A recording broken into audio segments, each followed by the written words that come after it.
Hi welcome back to Milana's terrace garden. ತುಂಬ ದಿವಸ ಆಯಿತು ಟೆರೇಸ್ ಗಾರ್ಡನ್ ಬಗ್ಗೆ ಅಪ್ಡೇಟ್ ಕೊಡೋದೆ. ಜಾಸ್ತಿ ಏನು ಚೇಂಜಸ್ ಆಗಿಲ್ಲ ಗಾರ್ಡನಲ್ಲಿ. ಆದರೆ ನೋಡಿ, ಇದು ದಾಳಿಂಬೆ ಗಿಡ ಹಾಕಿದ್ದೆ ಅಲ್ಲ, ತುಂಬ ಹೂ ಬಿಡ್ತಾ ಇದೆ. ಆದರೆ ಇದರಲ್ಲಿ ಕಾಯಿ ಒಂದು ನಿಲ್ತಾ ಇಲ್ಲ. ನೋಡಿ ಎಷ್ಟು ಚೆನ್ನಾಗಿ ಬಿಟ್ಟಿದೆ. ಇದು ನಾನು ನೋಡ್ತಾ ಇರ್ತೀನಿ ಚೆನ್ನಾಗಿ ಇದೊಂದು ಕಾಯಿ ಬರುತ್ತೆ ಬರುತ್ತೆ ಅಂತ. ಬಟ್ ನೆಕ್ಸ್ಟ್ ಡೇ ಬರುವಾಗ ಕೆಳಗಡೆ ಬಿದ್ದಿರುತ್ತೆ. ಅದು ಯಾಕೆ ಅಂತ ಗೊತ್ತಾಗ್ತಾ ಇಲ್ಲ ನನಗೆ. ನಿಮಗೇನಾದರೂ ಗೊತ್ತಿದ್ದರೆ ಶೇರ್ ಮಾಡ್ಕೊಳ್ಳಿ. ನಾನು ಕೂಡ ಆ ಟ್ರಿಕ್ಸ್ ಯೂಸ್ ಮಾಡ್ತೀನಿ, ನೋಡೋಣ ಹೇಗಾಗುತ್ತೆ ಅಂತ. ಸೊ ಇದೆಲ್ಲ ಲಾಸ್ಟ್ ಟೈಮ್ ನಾನು ತಂದ ದಾಸವಾಳ ಗಿಡ ಎಲ್ಲ ಹೂ ಬಿಡೋಕ್ಕೆ ಸ್ಟಾರ್ಟ್ ಆಗಿದೆ. ಆದರೆ ನಾನು ಹೇಳಿದಾಗ ನರ್ಸರಿಯಿಂದ ತಂದ ಗಿಡಗಳನ್ನು ನಾವು ರೀಪಾಟ್ ಮಾಡಿದಾಗ ನೋಡಿ ಅದರ ಎಲೆ ಎಲ್ಲ ಕಲರ್ ಚೇಂಜ್ ಆಗ್ತಾ ಇದೆ.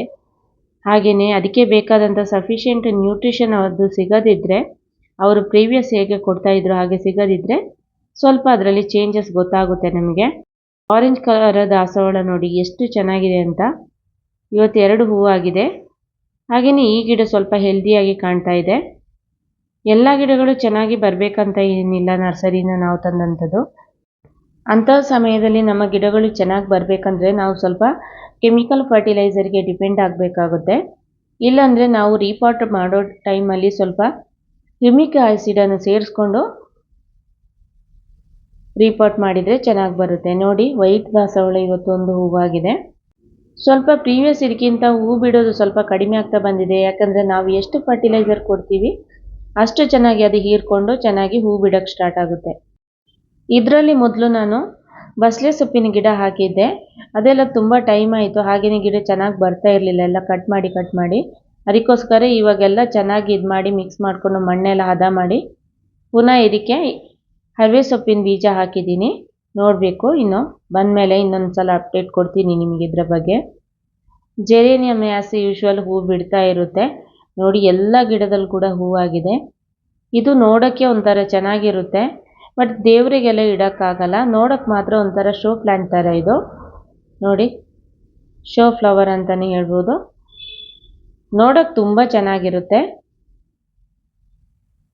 ಇದು ಲಾಸ್ಟ್ ಟೈಮ್ ನಾನೆಲ್ಲ ಕಟ್ ಮಾಡಿದ್ದೆ, ಒಲಿಯಂಡರ್ ಕಣಗಿಲೆ ಗಿಡದ್ದು. ಕಟ್ ಮಾಡಿ ಆದಮೇಲೆ ಪುನಃ ಚಿಗುರ್ಕೊಂಡು ಚೆನ್ನಾಗಿ ಬಂದಿದೆ. ಇವಾಗ ನೋಡಿ, ಹೂ ಕೂಡ ಚೆನ್ನಾಗಿ ಬಿಟ್ಟಿದೆ. ಇದರಲ್ಲಿ ನಾವು ಯಾವುದೇ ಗಿಡ ಆಗಲಿ ಪ್ರೂನ್ ಮಾಡಿದ ತಕ್ಷಣ ಫರ್ಟಿಲೈಸರ್ ಕೊಟ್ಟರೆ ಬೇಗ ಚಿಗುರ್ಕೊಂಡು ಚೆನ್ನಾಗಿ ಹೂ ಬಿಡೋಕ್ಕೆ ಸ್ಟಾರ್ಟ್ ಆಗುತ್ತೆ. ಹಾಗೆಯೇ ಇದು ನೋಡಿ, ಕಲಾಂಚೋ ಎಷ್ಟು ಚಿಕ್ಕ ಗಿಡದಲ್ಲಿ ಹೂ ಬಿಟ್ಟಿದೆ ಅಂತ ನೋಡಿ. ಇದೆಲ್ಲ ಚಿಕ್ಕ ಚಿಕ್ಕ ಕಟ್ಟಿಂಗ್ಸ್ ಹಾಕಿದ್ದೆ, ಎಲ್ಲ ಚೆನ್ನಾಗಿ ಬರ್ತಾ ಇದೆ. ರೋಸ್ ನೋಡಿ, ಇವಾಗ ಹೂ ಬಿಡೋಕ್ಕೆ ಸ್ಟಾರ್ಟ್ ಆಗಿದೆ. ಅಲ್ಲೊಂದು ಮಗುಗಳು ಕಾಣ್ತಾ ಇರ್ಬೋದು ನೀವು. ಚೆನ್ನಾಗಿ ಮೊಗ್ಗು ಬಿಡ್ತಾ ಇದೆ ಇವಾಗ. ಹಾಗೆಯೇ ಇಲ್ಲಿ ನೋಡಿ, ಇಲ್ಲೊಂದೆರಡು ಹೂವಾಗಿದೆ. ನಾನು ಹೇಳ್ದಾಗೆ ಹೂ ಬಿಡೋದು ಪ್ರೀವಿಯಸ್ ಇದಕ್ಕಿಂತ ಸ್ವಲ್ಪ ಕಡಿಮೆ ಆಗ್ತಾ ಇದೆ. ಇನ್ನು ನಾವು ಸ್ವಲ್ಪ ಕೆಮಿಕಲ್ ಫರ್ಟಿಲೈಸರ್ ಕೊಡಬೇಕಾಗುತ್ತೆ ಇಂಥ ಟೈಮಲ್ಲಿ. ಇಲ್ಲೊಂದು ನೋಡಿ, ಇದು ಕೂಡ ವೈಟ್ ರೋಸು. ಹಾಗೆಯೇ ಮಗುಗಳು ಬಿಡ್ತಾ ಇದೆ ನೋಡಿ ಸೈಡಲ್ಲೆಲ್ಲ. ಚಳಿಗಾಲ ಎಂಡಾಗ್ತಾ ಬಂದಾಗೆ ಎಲ್ಲ ಗುಲಾಬಿ ಗಿಡಗಳು ಎಸ್ಪೆಷಲಿ ಚೆನ್ನಾಗಿ ಹೂ ಬಿಡೋಕ್ಕೆ ಸ್ಟಾರ್ಟ್ ಆಗುತ್ತೆ. ನೋಡಿ, ಇದೊಂದು ಚಿಕ್ಕ ಕಟ್ಟಿಂಗ್ನಿಂದ ನಾನು ತಂದು ಹಾಕಿರುವಂಥ ಗಿಡ ನೋಡಿ, ಚೆನ್ನಾಗಿ ಬಂದು ಇವಾಗ ಹೂ ಬಿಡೋಕ್ಕೂ ಕೂಡ ಸ್ಟಾರ್ಟ್ ಆಗಿದೆ.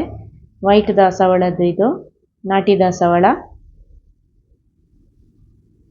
ಹಾಗೆಯೇ ಅದರ ಪಕ್ಕದಲ್ಲಿ ರುದ್ರಾಕ್ಷಿ ಹೂವಿನ ಗಿಡ ಇದೆ, ಅದು ಕೂಡ ಚೆನ್ನಾಗಿ ಬರ್ತಾ ಇದೆ. ಇದೊಂದು ತುಂಬ ಗಿಡಗಳಿದೆ ನನ್ನ ಹತ್ರ. ಇದು ನೋಡಿ, ಕೋಲಿಯಸ್, ಒಂದು ಡಿಫ್ರೆಂಟ್ ಕಲರ್ ಬಂದಿದೆ. ಇದರ ಮದರ್ ಪ್ಲ್ಯಾಂಟ್, ಇದು ನಾನು ಬೀಜದಿಂದ ಹಾಕಿರುವಂಥದ್ದು. ಇದರ mother plant colour green colour ಇತ್ತು. ಅದರ ಬೀಜ ಹಾಕಿ ಉಟ್ಕೊಂಡಿರೋಂಥ ಗಿಡ ನೋಡಿ, ಇದು ಅದರ ಮದರ್ ಪ್ಲ್ಯಾಂಟು. ಫುಲ್ ಗ್ರೀನ್ ಇದೆ, ಯಾವುದೇ ಥರದ ಕಲರ್ ಇಲ್ಲ ಇದರಲ್ಲಿ. ಬಟ್ ಬೀಜ ಹಾಕಿ ಬೀಜದಿಂದ ಹುಟ್ಕೊಂಡಿರುವಂಥ ಗಿಡ, ಅದರ ಕಲರ್ ಚೇಂಜ್ ಆಗಿಬಿಟ್ಟು ರೆಡ್ ಕಲರ್ ಬಂದಿದೆ. ಅದು ಮಾತ್ರ ಅಲ್ಲದೆ ನೆಕ್ಸ್ಟ್ ಹಾಕಿರುವಂಥ ಎಲ್ಲ ಗಿಡಗಳು ಕೂಡ, ಎಲ್ಲ ಬೀಜದಿಂದ ಹುಟ್ಕೊಂಡಿರುವಂಥ ಗಿಡಗಳು ಕೂಡ ಸೇಮ್ ಅದೇ ಕಲರ್ ಬಂದಿದೆ ನೋಡಿ. ನನಗೂ ಆಶ್ಚರ್ಯ ಆಗ್ತಾ ಇದೆ ಇದನ್ನು ನೋಡಿ. ಮೋಸ್ಟ್ಲಿ ಇದು ಇದೇ ಥರ ಇರ್ಬೋದೇನೋ, ಒಂದೇ ಗಿಡದಿಂದ ಡಿಫ್ರೆಂಟ್ ಕಲರ್ ಕಾಲಿಸ್ ಗಿಡಗಳನ್ನು ಪ್ರೊಡ್ಯೂಸ್ ಮಾಡ್ಬೋದೇನೋ, ನನಗೆ ಗೊತ್ತಿಲ್ಲ. ಸೊ ಬದನೆಕಾಯಿ ಗಿಡ ಆಲ್ಮೋಸ್ಟ್ ಎಲ್ಲ ನಾನು ಕಿತ್ತ ಹಾಕಿದ್ದೆ, ಗಿಡಗಳಿಗೆ ಸ್ವಲ್ಪ ಎಲ್ಲ ಹಳೇದಾಗ್ತಾ ಬಂತು ಅಂತ. ಇದೊಂದು ಗಿಡ ಬಿಟ್ಟಿದೆ, ಅದರಲ್ಲಿ ಆಲ್ರೆಡಿ 2 ಬದನೆಕಾಯಿ ಆಗಿದೆ ನೋಡಿ. ಹಾಗೆಯೇ ಇದೊಂದು ರೋಸ್ ನೋಡಿ ಯಾವ ಥರ ಇದೆ ಅಂತ. ಸ್ವಲ್ಪ ಫರ್ಟಿಲೈಸರ್ ಹಾಕಿದರೆ ಎಲ್ಲ ಗಿಡಗಳು ಚೆನ್ನಾಗಿ ಬರ್ಬೋದು. ಎಸ್ಪೆಷಲಿ ನಾನು ಪ್ರತಿ ವಿಡಿಯೋದಲ್ಲಿ ಹೇಳ್ತಾ ಇರ್ತೀನಿ, ರೋಸ್ ಗಿಡಗಳನ್ನು ಬೆಳೆಸೋದು ತುಂಬಾ ಕಷ್ಟ. ಯಾಕೆಂದರೆ ಅದಕ್ಕೆ ಜಾಸ್ತಿ ಅಟೆನ್ಷನ್ ನೀವು ಕೊಡಬೇಕಾಗುತ್ತೆ.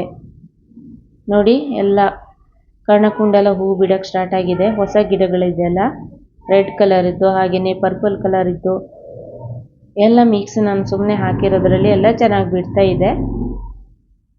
ಈ ಗಿಡ ಇದ್ದರೆ ಒಂದು ಗಾರ್ಡನಿಗೆ ಒಂದು ಹೊಸ ಲುಕ್ ಕಾಣುತ್ತೆ, ಚೆನ್ನಾಗಿ ನೋಡೋಕ್ಕೂ ಚೆನ್ನಾಗಿರುತ್ತೆ. ಈ ಜೆರೇನಿಯಮ್ದು ಶಾರ್ಟ್ ವಿಡಿಯೋ ನಿಮ್ಮ ಜೊತೆ ಶೇರ್ ಮಾಡ್ಕೊಂಡಿದ್ದೆ. ನೋಡಿ ಎಷ್ಟು ಚೆನ್ನಾಗಿದೆ ಅಂತ. ಕಲರ್ ಕೂಡ ಹಾಗೆಯೇ ತುಂಬ ಪಿಂಕಿಶ್ ಬ್ರೈಟ್ ಪಿಂಕ್ ಇದು. ಜೆರೇನಿಯಂ ಗಿಡಕ್ಕೆ ಜಾಸ್ತಿ ಫರ್ಟಿಲೈಸರ್ ಬೇಕಾಗಿಲ್ಲ, ಹಾಗೆಯೇ ಜಾಸ್ತಿ ಕೇರ್ ಕೊಡಬೇಕಾಗಿಲ್ಲ, ಚೆನ್ನಾಗಿ ಬರುತ್ತೆ.